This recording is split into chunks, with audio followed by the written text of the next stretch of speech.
Bienvenidos a una nueva edición de Vigo a Debate y hoy traemos un tema que está de máxima actualidad, como pueden ver en los diferentes periódicos en el día de hoy, y que se ha hablado mucho, aunque no está implantado todavía en Galicia, solo en la península ibérica creo que hay un caso en Portugal, en Viana do Castelo, que es de la eólica marina y que está generando un importante debate porque evidentemente muchos ven ahí una oportunidad, el sector naval, también para generar muchos puestos de trabajo, pero hay una gran preocupación desde el lado de la pesca, de cómo puede afectarles. Así que van a estar presentes representantes de ambos lados, también desde la Universidad de Vigo, y a ver si entre todos pues llegamos a, no voy a decir un consenso, sí, pero que la gente se haga una idea de lo que es la eólica marina y de lo que puede suponer su instalación, porque ya, como muchos habrán ya enterado, pues hay una previsión de que haga uno cerca de las Islas Cíes, un parque eólico promovido por Capital Energy que tendría el nombre de Marino Volanteiro. Así que saludamos a los invitados que tenemos en el día de hoy. En primer lugar, al secretario general de ASIME, Enrique Mayón. ¿Qué tal? Muy buenas tardes. Hola, buenas tardes. También nos acompaña el presidente de Industrias Ferri, Patricio Fernández. ¿Qué tal? Muy buena tarde. Buenas tardes. Está con nosotros el profesor del Departamento de Ingeniería Eléctrica en la Escuela de Ingeniería Industrial de Vigo, Camilo Carrillo. ¿Qué tal? Muy buenas tardes. Buenas tardes. Y nos acompaña de manera online, que también le agradecemos mucho, un abogado especialista en el sector pesquero y que ahora mismo es el asesor jurídico de la Federación Nacional de Cofradías. Torcuato Teixeira, ¿qué tal? Muy buena tarde. Hola, buena tarde. Gracias por convidarme. Nada, un placer enoso. E nada, en primeiro lugar, así para que a xente agora vamos ver unhas imaxes de que suporía a eólica marina, por si alguén non se fai unha idea, pero ya que temos un profesor, cuéntanos un pouco en que consistiría esta eólica marina e, sobre todo, que diferencias encuentras con la eólica terrestre, que es una que conocemos todos bastante. La principal diferencia, o algunas de las diferencias de la eólica marina frente a la eólica terrestre, está en el propio recurso. Digamos que en la eólica terrestre, por lo menos los parques eólicos que se montan en el entorno gallego están en lo alto de las montañas, porque es el sitio donde hay más viento, pero es un viento mucho más variable, un viento con más turbulencias.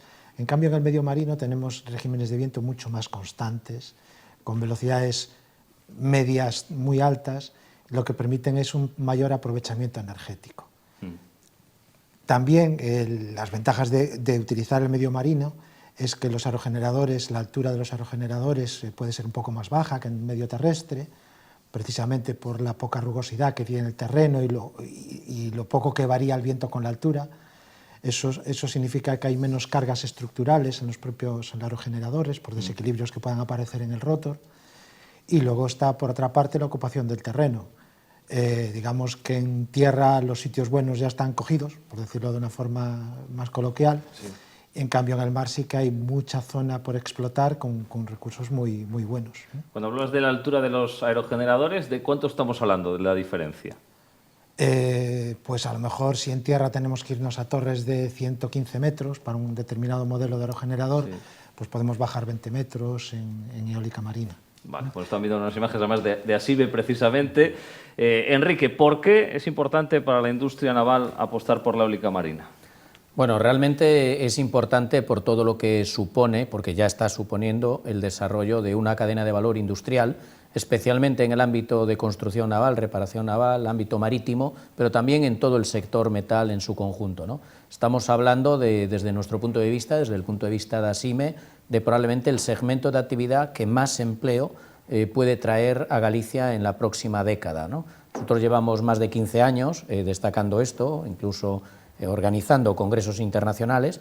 Hemos creado un grupo que se llama GOE, Galician Offshore Energy Group, en donde están integrados sobre todo la industria, esa cadena de valor, y también apoyan pues, los promotores que quieren apostar por Galicia, y creemos que además ese empleo es un empleo estable, porque estamos hablando de que si finalmente se pueden implantar parques eólicos marinos cerca de la costa gallega, eso va a suponer un impulso a la creación de empleos que hoy en día se focalizan 100% en la construcción de elementos para parques eólicos marinos fuera de las costas ya no de Galicia, sino de la península ibérica, pero si implantamos eólica marina en Galicia, eso desde luego va a ser una tarjeta de visita muy buena para potenciar aún más la participación internacional, va a poder, sobre todo, proveer de energía renovable a Galicia en concreto, a España en general, y ese empleo y esa riqueza lógicamente, desde Asime vamos a cuidarnos de que sea, sobre todo,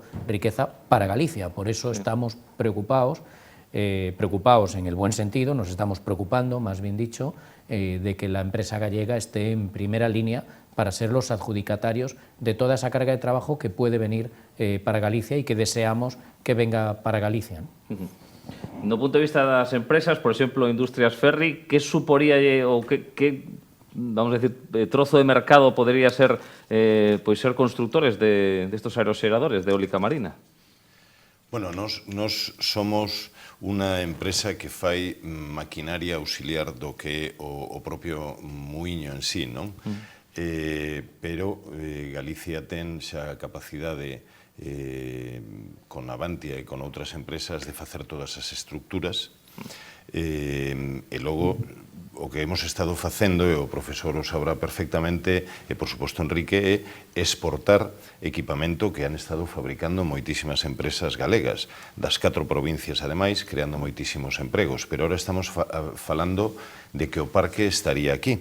Entón, tamén un incremento nas posibilidades de creación de emprego, porque o mantemento do parque e todas as infraestructuras da operatividade do parque durante os 25 ou 30 anos que teña xa van a ser na nosa terra. E a pregunta que nos podemos facer, parece que todo é moi bo, pero é posible combinar esta eólica marina coa pesca, Torcuato? Bueno, precisamente en Galicia somos pioneiros a hora de estudar esa posibilidad a través do Observatorio de Eólica Mariña, onde precisamente está Enrique tamén, ou compañeros de Enrique sentados, xunto ca propia Administración Autonómica e o propio sector pesqueiro.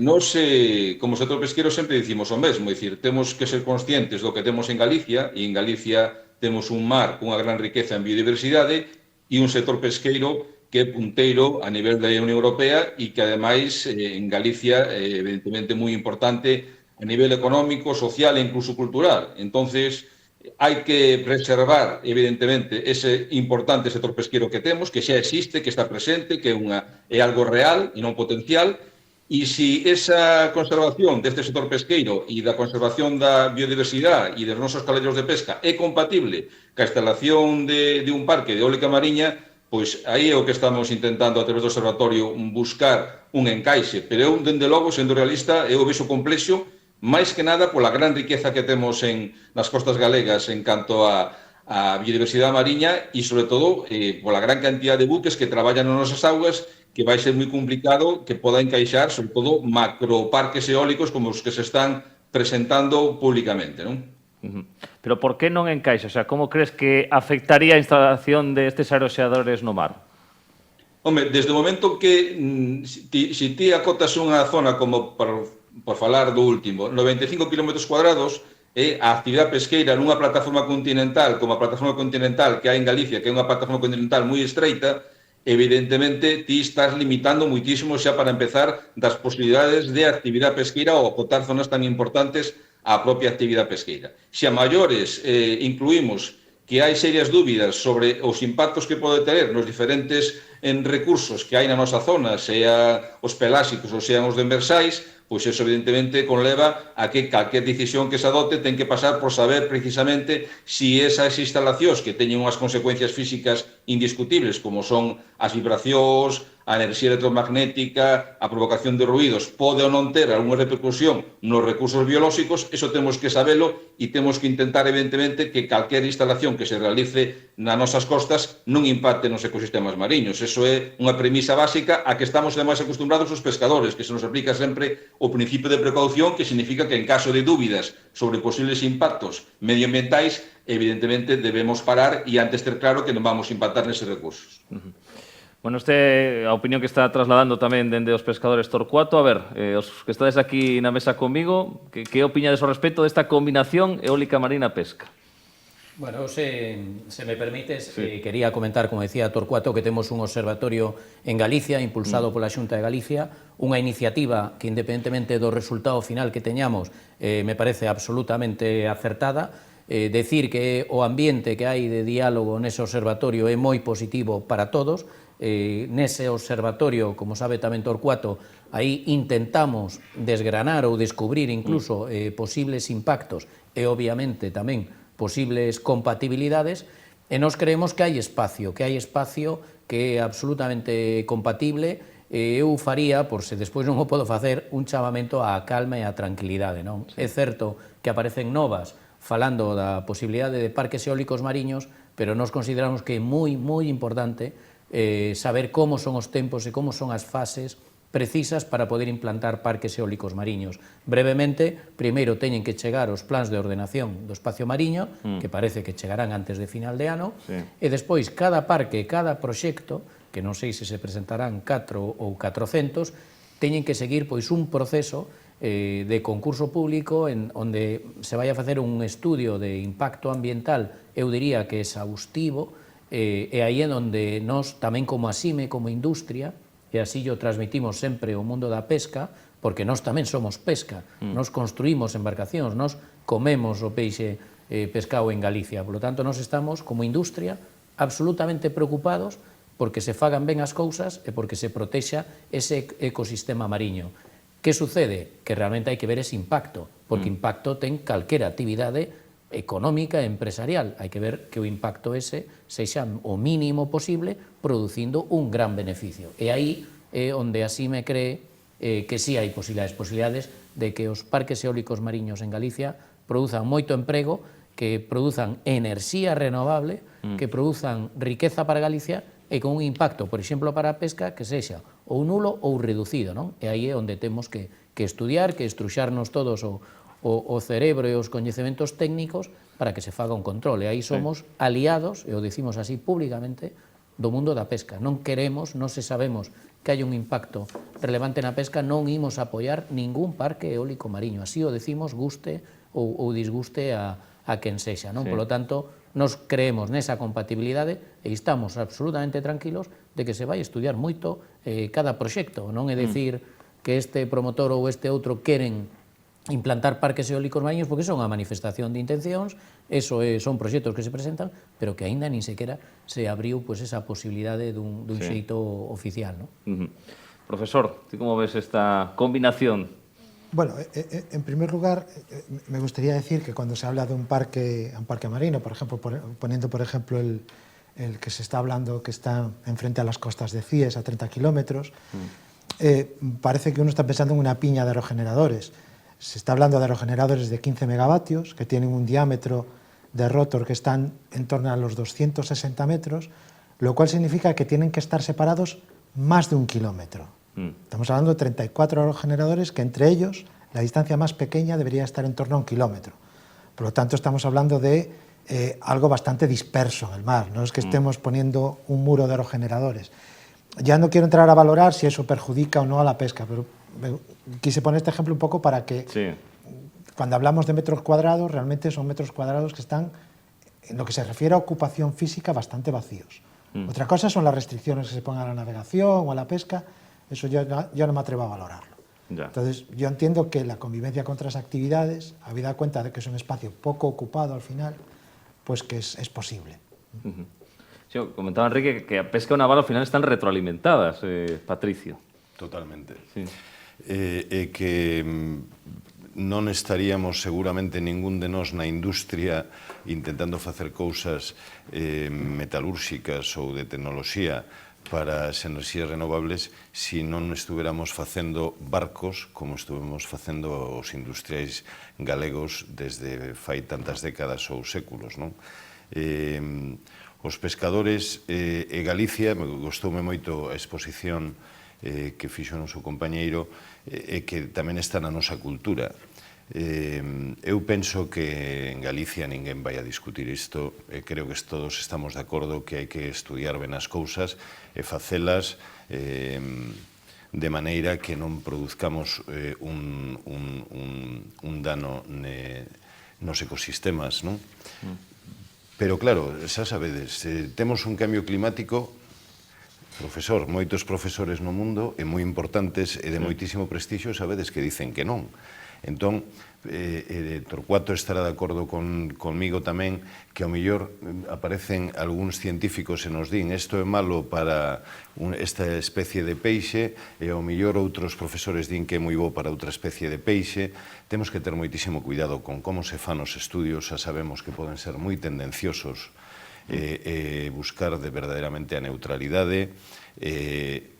Seguramente tendremos tamén un trade-off, non? Un intercambio entre que beneficios vai a ter e cales son os inconvenientes. E isto é un pouquiño que hai que valorar e todos tendremos que arrimar o hombro. O que non podemos é seguir con enerxías fósiles. Estamos nun momento, ademais, coa posición de Rusia, xa sabedes, a guerra, a dependencia enerxética que ten Europa, non hai volta atrás. Hai que facelo con sentido e facelo ben, pero as enerxías renovables non teñen volta atrás. Sí, sí. Torcuato, algo que queras comentar do que dixeron aquí os teus compañeiros de debate? Sí, efectivamente, estou moi de acordo co que din os compañeros en relación que efectivamente a pesca, e iso xa o ten comentado Enrique moitas veces no observatorio, e tamén para as propias industrias, como non, algo vital e esencial porque forma parte da idiosincrasia deste país. Pero eu creo que sí que é importante salientar que a pesca o que ve é que o diseño que se está facendo da implantación, da posible implantación da eólica mariña na costa galega, estáse facendo mal xa desde o principio. E ese mal desde o principio ven derivado de que o propio Ministerio de Transición Ecolóxica e Reto Demográfico diseña ou está diseñando un borrador que seguramente antes de que acabe o ano estará definitivamente publicado, en que para diseñar as posibles zonas potenciais e prioritarias para este tipo de industrias non se tiveron en conta todos os datos biolóxicos das que dispuña a propia Administración española. A que me refiro?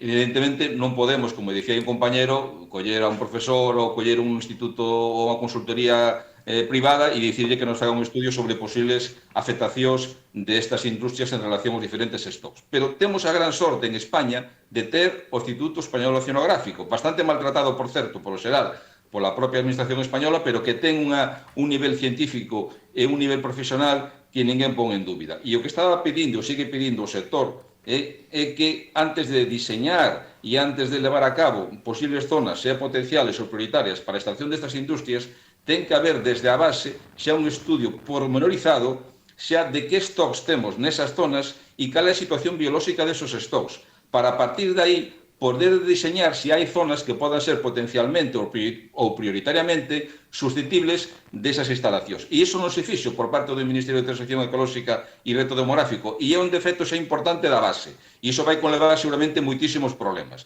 É evidente, certo, como di Enrique, que hai que facer despois uns informes de evaluación ambiental, o detalle, etc. Pero a base, e non é que o diga eu, sino que nos lo dixo o propio director do Instituto Español Oceanográfico, a base para diseñar calquera organización dos espacios mariños ten que partir como mínimo do que se chama técnicamente unha cartografía dos stocks.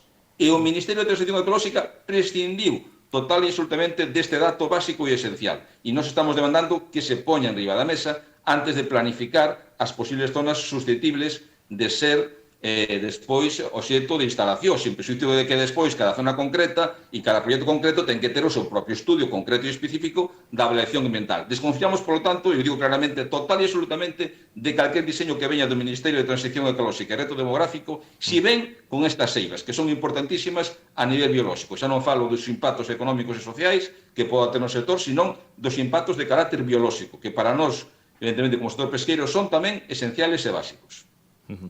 Hai un exemplo que se ha comentado ao inicio que é unha realidade que é o que hai en Viana do Castelo, que eso pode tamén servir un pouco de base do que se podería facer. Vos, no voso caso, no sector pesqueiro Torcuato, esa experiencia como valorades? Bueno, pois temos a fortuna de que fomos convidados, tanto polo sector pesqueiro de Viana do Castelo como pola propia industria que instalou ese parque, a visitar ese parque in situ. E estuvemos falando tanto ca propia industria que instalou ese parque en Viana do Castelo como cos pescadores. E, evidentemente, nos preocupou bastante a visita que fixemos a Viana do Castelo. E por que nos preocupou? Preocupounos, primeiro, porque a forma en que se fixo, se proxectou este parque en Portugal, polo que nos comentan directamente os propios pescadores de Viana do Castelo, foi de costas totalmente ao propio sector pesqueiro. Foron feitos consumados e unha vez depois que estaba xa a propio proxecto aprobado e as propias instalacións en marcha, pois intentou negociar co propio sector pesqueiro de Viana do Castelo. Para nós, evidentemente, eu personalmente me levei unha impresión bastante forte, porque ver ali a 21 km de Viana do Castelo eses 3 aeroxeneradores que son xigantes e son enormes no mar, ocupando, evidentemente, non fan unha barreira, pero a zona de protección para 3 aeroxeneradores en Viana do Castelo son 10 km cuadrados. Os pescadores portugueses teñen, evidentemente, prohibido realizar calquer captura nese entorno dos 10 km cuadrados, teñen prohibido realizar capturas en zonas aledañas de hasta 500 metros e, ademais, se lle prohibido totalmente na zona que conleva desde a subestación do Parque de Eólica Mariña hasta a zona terrestre, que son 21 km de cableado, a 500 metros de ambos lados de cada cable tamén se lles prohibir calquera actividade pesqueira, sea de arrastre, que podría ser normal prohibila, ou sea de outras artes. E o que máis nos causou impacto, nos dixeron que non tiñan probas, estaban evidentemente intentando ter probas, nos dixeron que na zona adyacente onde poden pescar ao Parque de Viana do Castelo había especies que desapareceron. Non tiñan probas, evidentemente, de que eso fora produto ou non do impacto do Parque Eólico Mariño, pero sí que era un feito que estaban intentando constatar e mirar que derivacións podía ter da propia instalación. E iso tamén, evidentemente, nos preocupou moitísimo. Bueno, algún de vos estivo aquí presente na mesa en Viana do Castelo? Sí? Sí, sí. Bueno, contanos un pouco. Sí. Non me gusta discrepar de Torcuato, ¿no? Porque para bueno, pero é un debate se pode discrepar, non pasa sí, nada. porque ademais sempre no observatorio, aínda que discrepemos, non sempre o facemos intentamos facelo con datos e ca mellor intención. Eu non teño esas reflexións que di Torcuato, sinceramente non a teño, é verdad que eu estou obviamente máis cercano á industria propiamente, á industria que fabrica pois eses elementos que, por certo, se fabricaron prácticamente na súa totalidade en Galicia, especialmente na área de Ferrol Fene, pero tamén con participación de empresas viguesas, e nós non temos esa percepción. De feito, si falamos con algún representante da pesca e non era negativo nos seus comentarios, non? Non sei se o fixemos pois antes ou despois que o fixo Torcuato ou os seus compañeiros, pero non temos esa información pois quizáis tan negativa, non? Nos creemos que non debemos tampouco poñer nerviosa a cidadanía con mensaxes que sexan que non estén contrastados, non? Con información que non este totalmente contrastada. As especies, como sabe Torcuato, a veces desaparecen e logo volven, non? Polo tanto, non hai que descartar que iso poda ser algo momentáneo, e despois o que son as afectacións pois preto do cableado ou preto dos aeroxeradores, eso é certo, non? É dicir, vai haber unhas afectacións que onde está a chave para nós é que esas afectacións non sexan moi relevantes, é dicir, que o impacto que teña na pesca, falando incluso en datos, que se hai 2 familias ou 4 que non poden faenar nun espacio determinado, se se traduce eso pois en 500 empregos na industria, nos creemos que é un impacto asumible, non? Por lo tanto, creo que o que non podemos pensar é que non vai a ter ningún tipo de impacto. Seguramente algún terá, pero eu xa digo, chamo a calma e que, bueno, este parque, ademais de Viana, é un parque moi pequeno, aquí estamos falando de outro tipo de parques e probablemente de outras distancias, non? De feito, eu si quero destacar que, por exemplo, no propio seno do Observatorio de Eólica Mariña de Galicia houbo proxectos, bueno, por non dicir que se presentan casi todos ali para debatir, e xa fixemos mudar ubicacións aos propios promotores, é dicir, xa hai nese propio observatorio sin ningún concurso público, é dicir, nós mesmos facendo indicacións, especialmente o mundo da pesca, non? Por lo tanto, eu penso que ese é o camiño, non? O de dialogar e o de non permitir que haxa uns impactos relevantes, e tamén estou de acordo con Torcuato que, bueno, o IEO hai que botar man del, que son expertos, pero tamén de outros, non? De outros estudos, aínda que sexan contraditorios, eu creo que serán interesantes estudalos, non? Bueno, pois facemos unha pequena pausa publicitaria e continuamos neste Vigo a Debate falando sobre eólica mariña.